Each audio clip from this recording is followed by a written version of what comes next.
Good day, everyone. So, from my group, we would like to present the types of serological tests and its application used in veterinary medicine. Come on, let's go. So, these are my group mates. We have Amira, Shivaani, Sofea, Liyana, and of course myself, Jaya. So, here's a brief introduction on the general function when it comes to serological tests, which is to measure the presence of concentrations of antibodies in the blood. It is a vital tool for various medical and health-related investigations, and it is also used to diagnose and monitor several infectious diseases. Alright, so for the first test, it will be virus neutralization test or VN.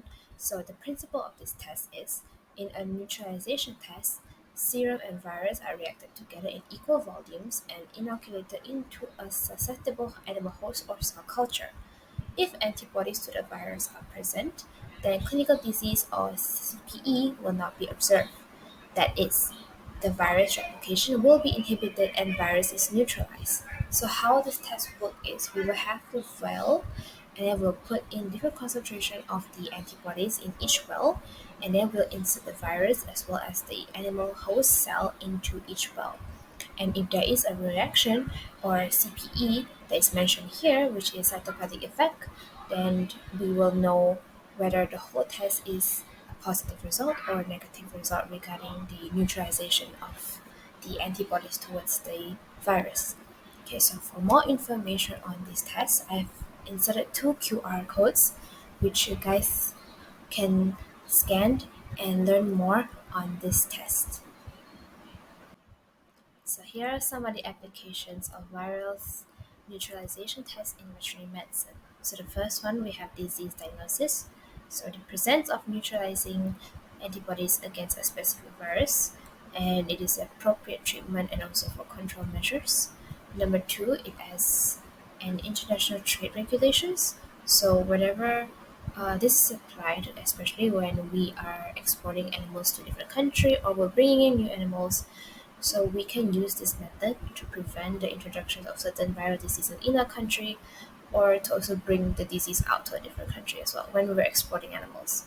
And the third one would be research and vaccine development.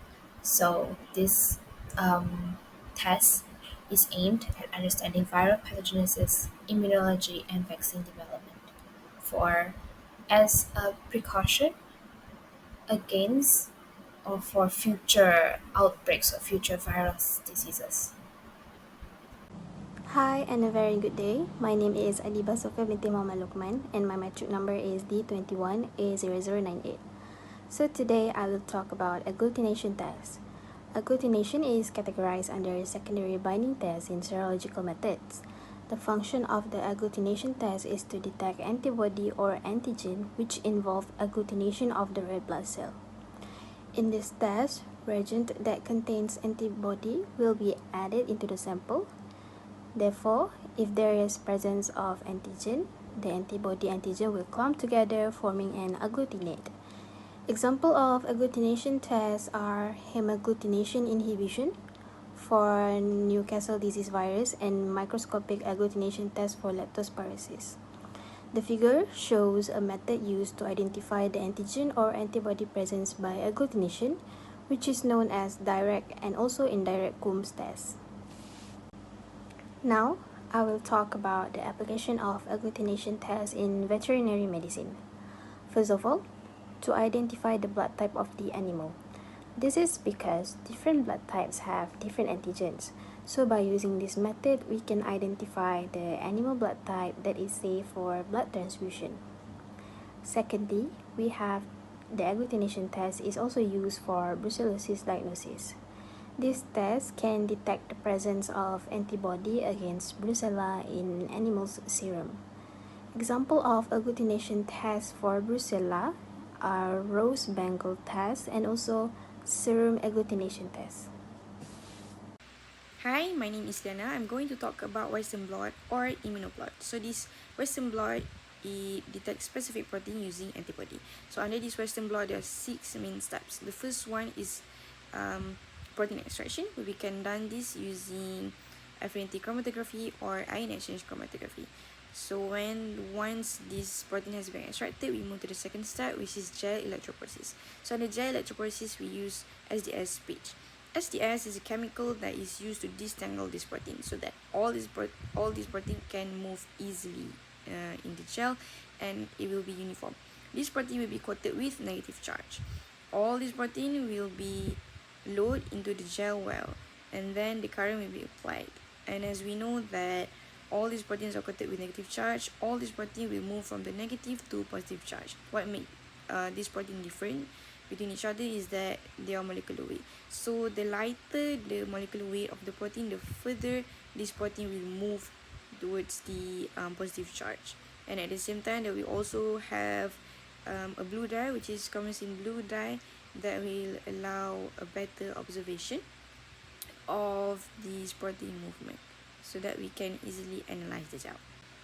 Now we're going to proceed with the third step, which is blotting or transferring. So blotting basically means we transfer the protein from gel into a specific membrane. This membrane can be nutricellulose membrane or PVDF. This transferring process can be done by the presence of positive ion, and as we know, the proteins are coated with negative charge. And then once the blotting have been done, we proceed to the next step, which is blocking. So during blocking, we incubate the membrane with milk or BSA to avoid antibodies from adhering to the membrane that has no protein on it. And then after blocking, we proceed with incubation with the primary antibody. After a while, this membrane will be washed to remove all the unbound primary antibodies. And then later we incubate with secondary antibody, which is conjugating antibody. So this secondary antibody has enzyme on it where it will react with substrates and produce luminescent signal. And then on your left, you can see an example of membrane that has specific protein highlighted. So the application of this Western blot in veterinary medicine would be in detecting bovine spongiform encephalopathy or mad cow disease, where they detect the abnormal prion protein. And then on your right side, I found a paper. This paper is actually almost 3 decades old, where I find it interesting and it's quite simple to be understood. So what happened is, in this paper, basically they are explaining about the antibody towards the Amira maxima in the chickens. So as we know that parents will build antibody towards this Amira maxima, and then this antibody will be passed down to the offsprings. And then they have a check on the oocysts that were excreted by the chicks has 97% reduction of oocyst excretion. So they extract this antibody by using this Western blot, and then they combine it with an adjuvant, and then they proceed with some kind of experiment where they separate the chicks into 2 groups. So one group were injected with these antibodies and adjuvant, while another group they let the chicks depend on the maternal antibody. And then after a while, they have a check on the amount of oocysts that were secreted by both groups. So they found out that the chicks that were injected with antibodies and adjuvant has much less oocysts excreted compared to the one that depends on the maternal antibody. My name is Amira binti. My matric number is D21A0129. Now I am going to present about the principle of ELISA. So ELISA use an enzyme to detect the binding of antigen and antibody. So the enzyme will convert the colorless substrate, which is a chromogen, to a colored product, which indicates the presence of antigen-antibody binding. In a simple words, ELISA is a useful technique to measure antigen-antibody concentration, and we can use it to detect either presence of antigen or antibody in sample depends on how the tests are designed, which I will go through in a bit. There are different types of ELISA, which are indirect ELISA, sandwich ELISA, and competitive ELISA. For indirect ELISA, we coat the well with antigen, and we add specific antibody to be measured, and then we add enzyme conjugated secondary antibody. But for sandwich ELISA, we coat the well with antibody, and then we add the antigen that we want to measure, and then we add enzyme conjugated secondary antibody. And the third one is competitive ELISA, which we incubate the antibody with antigen that we want to measure, and then we add it to the antigen coated well, and then we add enzyme conjugated secondary antibody. And for all types of ELISA, at the end of the step, we add substrate to measure the color, which indicate the antigen antibody binding. Now moving on to the common applications in ELISA. The first one is diagnosis of infectious diseases. We can use ELISA to detect the presence of antibodies against various pathogens in animal serum or tissue samples, which helps in the rapid diagnosis of infectious diseases such as bovine viral diarrhea virus, equine infectious anemia, and avian influenza. Next, we can also use ELISA in monitoring of vaccination. We can use ELISA to measure the level of antibodies against certain pathogens in vaccinated animals. This helps veterinarians to determine if the animals have developed an adequate immune response to the vaccine or if the booster shots are needed. Next, we can also use ELISA in detection of food allergens. ELISA can be used to detect presence of food allergens in animal feed. This helps to identify potential allergens that may cause the adverse reactions in animals. Last but not least, ELISA can be used in detection of hormones. We can use ELISA to measure the level of hormones such as progesterone and estrogen in animals, which helps in the diagnosis and management of reproductive disorders. Overall, ELISA is a versatile tool in veterinary medicine that helps in the diagnosis and treatment of various diseases in animals. Serology tests play a crucial role in the control and prevention of animal diseases. These tests detect the presence of antibodies in the blood or serum of animals, which can indicate exposure to a specific pathogen or vaccination. Here are some important applications of serology tests in animal disease control and prevention. Number 1, disease surveillance. 2, disease diagnosis. 3, vaccination monitoring. 4, disease control and eradication. 5, certification and trade. 6, research and surveillance of zoonotic diseases. Number 1, disease surveillance. By testing a sample of animals from different regions or herds, authorities can identify the prevalence and distribution of specific pathogen. Number 2, disease diagnosis. By detecting the presence of specific antibodies, veterinarians can identify the causative agent responsible for illnesses. Number 3, vaccination monitoring. After vaccination, animals should develop specific antibodies against the targeted pathogens. By testing their serum, veterinarians can determine if animals have mounted an appropriate immune response. Number 4, disease control and eradication. They help identify infected or carrier animals that may not be showing clinical signs. Number 5, certification and trade.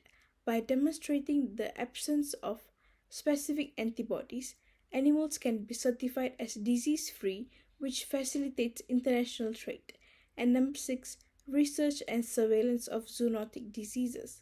These tests help identify animal reservoirs of zoonotic pathogens, assess the risk of transmission, and develop strategies for prevention and control. Here we have immunofluorescent antibody test, IFAT. It is a confirmatory test for FLV, which is feline leukopenia virus, if the cat tests positive for the ELISA test, and it is also to detect rabies virus. So IFAT detects the presence of specific antibodies by using fluorescent labeled secondary antibodies that bind to the antibodies in the animal serum. The fluorescent can be visualized under a microscope, indicating the presence of specific antibodies. IFAT is commonly used for diagnosing diseases such as toxoplasmosis, leptospirosis, rabies virus, and other viral infections. Next, we have serum neutralization test (SNT). It is a gold standard for bovine viral diarrhea (BVD) antibody detection. So SNT measures the ability of serum antibodies to neutralize the infectivity of a specific virus. It involves mixing the animal's serum with a known quantity of virus and determining if the virus is still capable of causing cell damage. So SNT is commonly used for diagnosing viral diseases such as rabies, foot and mouth disease, and BVD. The third one is complement fixation test (CFT). The purpose is to detect the presence of antibodies to Coxiella burnetii bacteria in the blood, and it is also used to diagnose of brucella. So CFT measures the ability of antibodies to activate the complement system, an important part of the immune response. By detecting the consumption of complement proteins, the presence of specific antibodies can be determined. CFT is used for diagnosing diseases like brucellosis and some viral infections. Lastly, hemagglutination test (H8). For diagnosis of Newcastle disease virus (NDV), infectious bronchitis virus (IBV), and mycoplasma infection, we can use hemagglutination test.